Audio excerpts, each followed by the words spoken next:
ഇന്നലെ ആദ്യമായി അയൽപക്കക്കാർക്കു വേണ്ടി വിജയകുമാറിന്റെ വീടിന്റെ ഗേറ്റ് തുറന്നു. അതെ, ഇന്നലെ ആദ്യമായി തിരുവാതിക്കലുള്ള വിജയകുമാറിന്റെ വീടിന്റെ ഗേറ്റ് അയൽപക്കക്കാർക്കു വേണ്ടിയും പൊതുജനങ്ങൾക്കു വേണ്ടിയും തുറന്നിട്ടു. ആരെങ്കിലും വിജയകുമാറിന്റെയും ഭാര്യ ഡോക്ടർ മീരയുടെയും ഭൗതിക ശരീരം ഒരു നോക്ക് കാണുവാൻ വന്നിരുന്നെങ്കിൽ എന്ന് കരുതി. പക്ഷേ വലിയ ജനാവലിയൊന്നും അവിടെ കാണുവാൻ സാധിച്ചില്ല. നിർവികാരമായ മുഖത്തോടെ കുറേ മനുഷ്യർ അവിടെയും ഇവിടെയും നിൽക്കുന്നു. ഒരു ദിവസം വിലപിടിപ്പുള്ള പൂച്ചയെ കാണാതായപ്പോൾ മാത്രമാണ് അടുത്ത വീട്ടുകാരോട് വിജയകുമാറിന്റെ ഭാര്യ സംസാരിച്ചത് എന്ന് അവർ ഓർമ്മിക്കുന്നു. ഞങ്ങളുടെ സാറിനും മാഡത്തിനും ആദരാഞ്ജലികൾ എന്ന ഒരു ഫ്ലെക്സ് ബോർഡും അവർ തന്നെ വെച്ച ഒരു പോസ്റ്ററും മാത്രമായിരുന്നു ഇന്ദ്രപ്രസ്ഥം ഓഡിറ്റോറിയത്തിനും വീടിനും മുന്നിൽ ഉണ്ടായിരുന്നത്.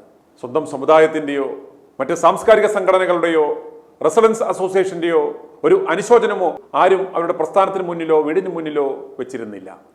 രാവിലെ 8 മുതൽ ഇന്ദ്രപ്രസ്ഥം ഓഡിറ്റോറിയത്തിൽ വിജയകുമാറിന്റെയും ഭാര്യയുടെയും ഭൗതിക ശരീരം പൊതുദർശനത്തിന് വെക്കും.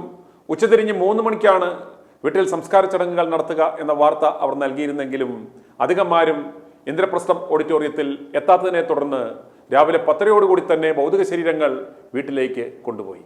ആ ദൃശ്യങ്ങൾ കാണുക.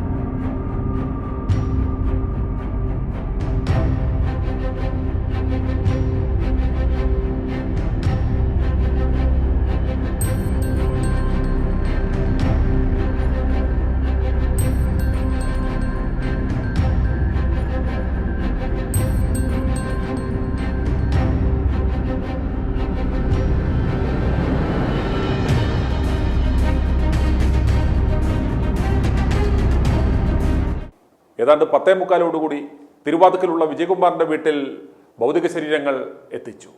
ആ ദൃശ്യങ്ങൾ കാണുക. ഭൗതിക ശരീരം വീട്ടിലെത്തിച്ചപ്പോൾ അടുത്ത വീട്ടുകാരും കുറെ മീഡിയക്കാരും മാത്രമായിരുന്നു അവിടെ ഉണ്ടായിരുന്നത്.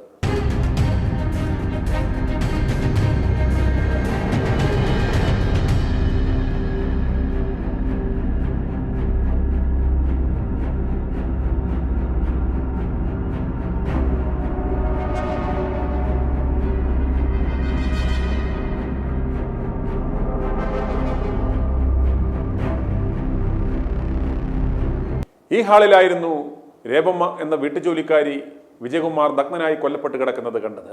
ആ അടച്ചിട്ട മുറിയിലാണ് വിജയകുമാറിന്റെ ഭാര്യയെ കൊല്ലപ്പെട്ട നിലയിൽ കണ്ടെത്തിയത്.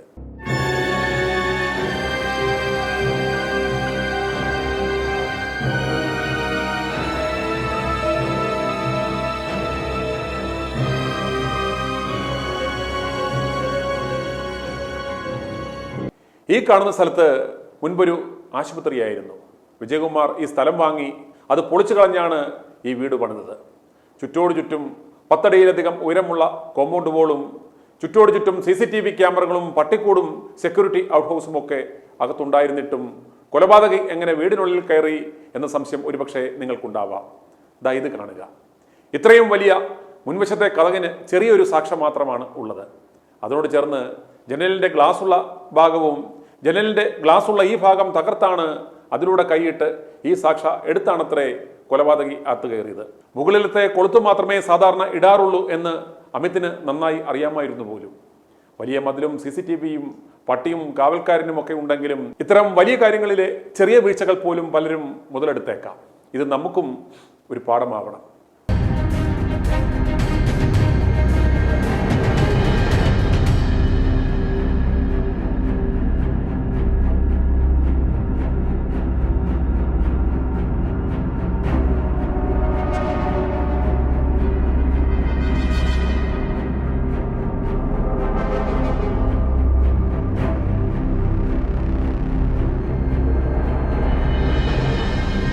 വിജയകുമാറിന്റെ മകളുടെ സമീപത്തായി സദാസമയം ഒരു ഗൺമാൻ ഉണ്ടായിരുന്നു. അവർക്കും ജീവന് ഭീഷണിയുണ്ട് എന്ന് നമുക്ക് മനസ്സിലാക്കാം.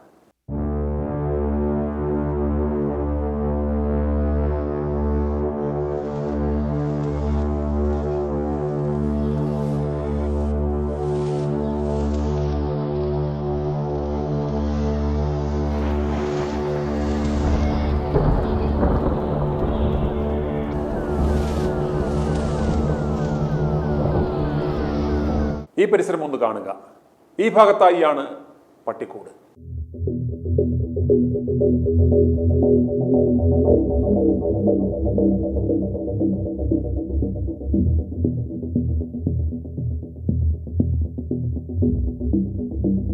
ആ കാണുന്നതാണ് സെക്യൂരിറ്റി ഔട്ട് ഹൗസ്.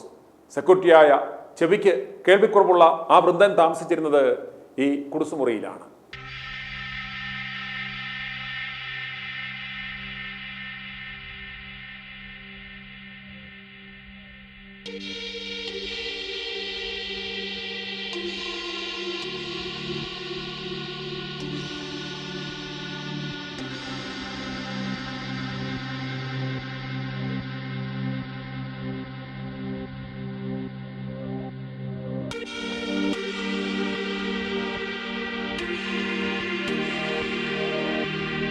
നമ്മൾ ഈ കാണുന്ന ഭാഗത്ത് തന്നെയാണ് വിജയകുമാറിൻ്റെ മകനെയും സംസ്കരിച്ചത്. അതിനടുത്താണ് വിജയകുമാറിൻ്റെയും ഭാര്യയെയും ദഹിപ്പിച്ചത്. അതിനുള്ള ഒരുക്കങ്ങൾ നടത്തുന്നത് കാണുക.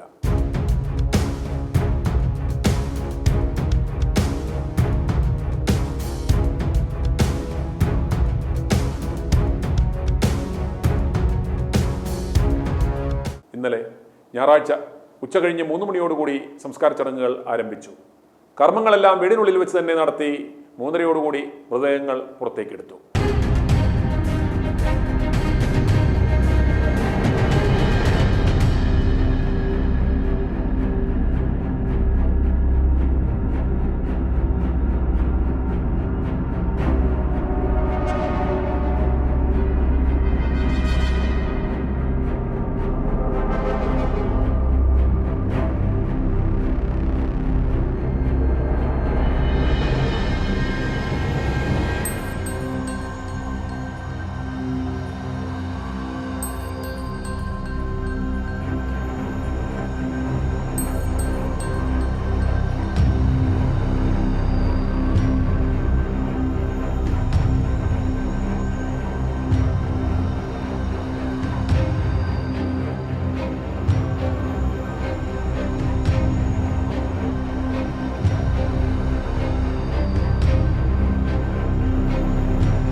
ഏതാണ്ട് 4 മണിയോടുകൂടി സംസ്കാര ചടങ്ങുകൾ അവസാനിച്ചു.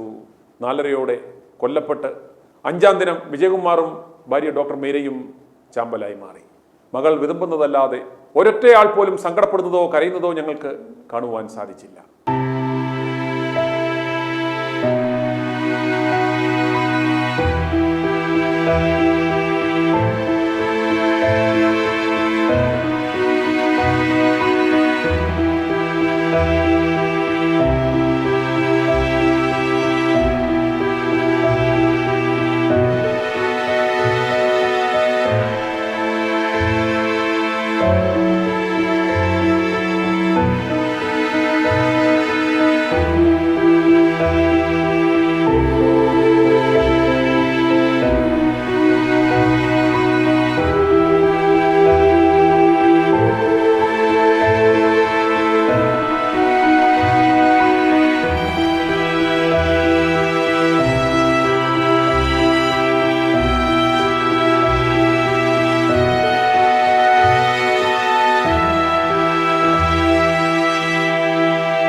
തിരുവഞ്ചൂർ രാധാകൃഷ്ണൻ MLA സ്ഥലത്തെത്തിയപ്പോൾ ITV ന്യൂസിനോട് പ്രതികരിച്ചത് കാണുക. ദുഃഖം തളം കെട്ടി നിൽക്കുന്ന ഒരു ഭവനത്തിലാണ് നമ്മളെല്ലാവരും ഒരുമിച്ച് നിൽക്കുന്നത്. ശ്രീ വിജയകുമാർ ഞങ്ങളുടെ ഏറ്റവും വ്യക്തിപരമായി ഏറ്റവും അടുപ്പുള്ള ആളായിരുന്നു. അദ്ദേഹത്തിൻ്റെ സഹധർമ്മിണിയെക്കുറിച്ച് നമ്മുടെ നാട്ടിലുള്ള മുഴുവൻ ആളുകൾക്കും നല്ല നല്ല നല്ല അഭിപ്രായമായിരുന്നു. അപ്പോൾ മാതൃകാ ദമ്പതിമാർ എന്നുള്ള നിലയിലും അതോടൊപ്പം തന്നെ ആളുകളുമായി നന്നായിട്ട് ഇടപഴകി മുന്നോട്ട് പോകുന്ന വ്യക്തി എന്നുള്ള നിലയിലും വ്യക്തിബന്ധങ്ങൾ നിലനിർത്തുന്ന കാര്യത്തിൽ അസാധ്യമായ രൂപത്തിലുള്ള പ്രവർത്തനം നടത്തുന്ന ആളെന്നുള്ള നിലയിലും ശ്രീ വിജയകുമാറിനെ കുറിച്ച് ഞങ്ങൾക്കെല്ലാം നല്ലത് മാത്രമേ ഓർക്കാനുള്ളൂ. ദൗർഭാഗ്യകരമായ ഈ സംഭവത്തിൻ്റെ യഥാർത്ഥ ഉത്തരവാദികളെ കണ്ടെത്തുന്നതിന് വേണ്ടി പോലീസ് നടത്തുന്ന ഏത് ശ്രമത്തിനും ഞങ്ങളെല്ലാവരും പിന്തുണയ്ക്കും. നമുക്കൊരു കാര്യം മാത്രമേ ഉള്ളൂ, ഇതിൻ്റെ യഥാർത്ഥ കുറ്റവാളിയെ കാണണം, അവരുടെ പർപ്പസ് എന്തായിരുന്നു എന്നുള്ളതിനെക്കുറിച്ച് അറിയണം, എന്ത് ലക്ഷ്യത്തിനു വേണ്ടിയാണ് അവർ ഈ ക്രൂരകൃത്യം ചെയ്തത് എന്നുള്ളത് ബഹുജന സമക്ഷം വരണം. അതിന് ആവശ്യമായി എല്ലാ പിന്തുണയും ഞങ്ങൾ കൊടുക്കും. അതോടൊപ്പം തന്നെ ഇൻവെസ്റ്റിഗേഷൻ വളരെ സ്പീഡിൽ പോയേ മതിയാകൂ എന്ന് ആവശ്യപ്പെടുകയും. ഇത് നേരത്തെ NCC ഓഫീസായിരുന്നു, NCCക്കാരുടെ ഓഫീസായിരുന്നു. അതെല്ലാം കഴിഞ്ഞ് പറവൂർ സെക്കൻഡറി എന്ന് പറയും ഇത് ശരിയായിട്ടുള്ള ആള്, അല്ലെങ്കിൽ സ്വരാജ് വെൽഡിങ് ആയിരുന്നു. അതെല്ലാം കഴിഞ്ഞാണ് നിർമ്മല ഹോസ്പിറ്റലിൽ വരുന്നത്. നിർമ്മല ഹോസ്പിറ്റലുകാർക്ക് വാടക കൊടുത്ത് എല്ലാം കഴിഞ്ഞാണ് നിർമ്മല ഹോസ്പിറ്റലിൽ കൊടുത്ത് മാറി. ആദ്യം NCC ഓഫീസ് കഴിഞ്ഞ് പിന്നെ നിർമ്മല ഹോസ്പിറ്റലായി. ഞങ്ങൾ അന്ന് നേരത്തെ പരിചയക്കാരും കുഞ്ഞിലെ അടിച്ചു കളിച്ചാണ്. ഞങ്ങളങ്ങനെ ആ സഹപാഠി ഒന്ന് കാണാൻ കൊണ്ട് വന്ന് കണ്ടു, അല്ലാതെ മറ്റൊന്നുമില്ല. ഞാൻ ആദ്യം TV കണ്ടപ്പോഴൊക്കെ തന്നെ എൻ്റെ പെണ്ണ തന്നെ വിളിച്ചപ്പോൾ വിവരം പറയുന്നു, എടാ ഇന്നുപോലെ സംഗതിയിൽ. ഞാൻ അന്നേരത്തൊക്കെ തന്നെ TV വെച്ച് നോക്കിക്കഴിഞ്ഞപ്പോഴത്തേക്ക് സംഭവം ശരിയാണ്. ഞാൻ പറഞ്ഞു അടി അത് ഇന്ന ആളാടി എന്ന് പറഞ്ഞു കഴിഞ്ഞപ്പോഴത്തേക്ക് അവർക്ക് എന്നോട് ചോദിച്ചാൽ എടാ അത് ആരൊക്കെയാടാ? നമ്മൾ അടി അത് അവൻ്റെ പേര് ശ്രീകുമാർ എന്നാണ് പറയുന്നത്. ശരിയായിട്ടുള്ള പേര് നമുക്കറിയാലോ, മണിക്കൂട്ടൻ എന്നല്ലേന്ന് വെച്ചു. അതേന്ന് പറഞ്ഞു. എല്ലാ വിവരങ്ങളും ഞങ്ങൾ പറഞ്ഞെല്ലാം കൊടുത്ത് അവിടെ കൊണ്ട് ചെയ്തു. എൻ്റെ സഹപാഠി എന്ന് പറഞ്ഞ് കാണാനുള്ള വഴി കണ്ടു. ഞാൻ താമസിക്കാൻ മുക്കൂട്ടോടാ. തിരുവാതിക്കൽ ജംഗ്ഷനിൽ ഹിറ്റാച്ചിയുടെ ഈ ATMന്റെ മുന്നിലാണ് രാത്രി അമിത് വന്നിറങ്ങുന്ന ദൃശ്യം നാം കണ്ടത്. ആ കാണുന്ന വഴിയിലൂടെ സഞ്ചരിച്ചാണ് കൊലയാളി വിജയകുമാറിന്റെ വീട്ടിൽ എത്തിയത്.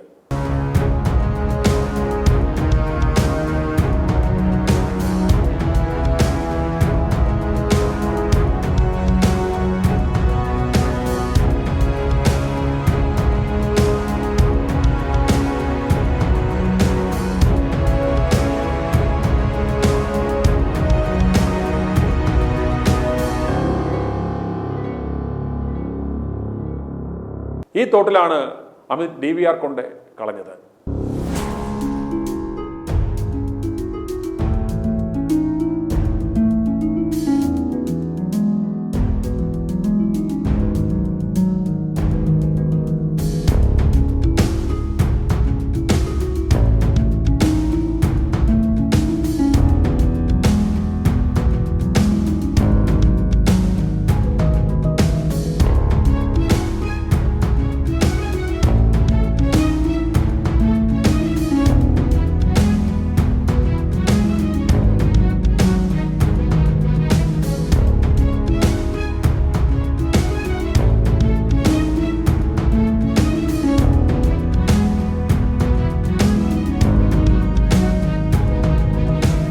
മറ്റൊരു കാര്യം കൂടി പറഞ്ഞ് അവസാനിപ്പിക്കുകയാണ്. പൊതുദർശനത്തിൻ്റെ തത്സമയം ഞങ്ങൾ നൽകിക്കൊണ്ടിരിക്കുമ്പോൾ വിജയകുമാറിൻ്റെ ബന്ധുക്കൾ വന്ന് ITV ന്യൂസിനോട് മാത്രം ലൈവ് നൽകുവാൻ പാടില്ലെന്ന് ആവശ്യപ്പെട്ടു. എന്തുകൊണ്ടാണ് അതെന്ന് ഞങ്ങൾക്ക് മനസ്സിലായില്ല. ഞങ്ങൾ ആവർത്തിച്ചു പറയുന്നു, വിജയകുമാറിനെയും ഭാര്യയെയും കൊല്ലിച്ചതാണ്. ആ കൊലയാളിയെ പുറത്തു കൊണ്ടുവരണം. എന്തിനു കൊന്നു എന്ന വിവരവും പുറത്തു വരണം. അതുവരെ ഞങ്ങളുടെ ഫോളോ ഈ വിഷയത്തിൽ തുടർന്നുകൊണ്ടേയിരിക്കും. i2i News, an eye for truth.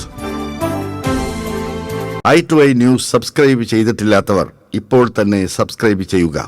Notification ലഭിക്കുവാൻ ബെൽ ബട്ടണും അമർത്തുക.